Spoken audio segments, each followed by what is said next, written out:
Here are some unusual phobias that you've probably never heard of.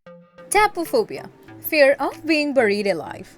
Research suggests it arose and probably peaked during the 1700s at a time when plague was rampant and people feared doctors or medical professionals would mistakenly pronounce them dead. Tapophobia was such a phenomenon that escapable safety coffins were a thing and corpses were often stored for long periods before burial to ensure that they wouldn't wake up.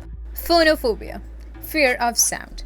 Researchers say that these are often normal, everyday sounds that cannot possibly harm a person's hearing or cause pain. Stuff like doors closing or loud conversation.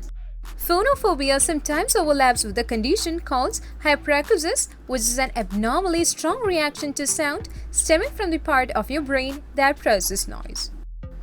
Myrmecophobia, fear of ants.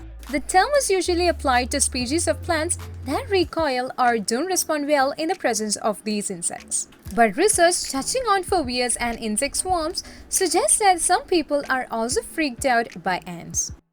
Some experts are also looking at swarm-based fears in order to predict how people may react negatively in the future if they are surrounded by a large number of robots. Thalassophobia, fear of the ocean or deep open water. While thoughts of sea creatures lurking below the waves plays into this phobia, it's often rooted in the fear of unknown. Past life phobias. There is a good amount of research on people who believe in reincarnation and who claim they remember details from their past lives. One University of Virginia study found that some children who claim to recall their previous life suffer unusual phobias that they say are related to those past lives, and specifically the way they died.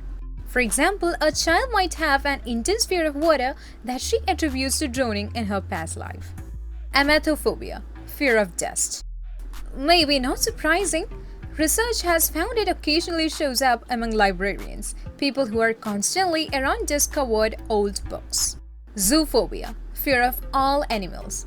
The same term also applies to a category of more specific animal fears, such as a fear of dogs or snakes. In some cases, this fear can cause people to stay housebound for fear of encountering an animal. Emetophobia, fear of vomiting.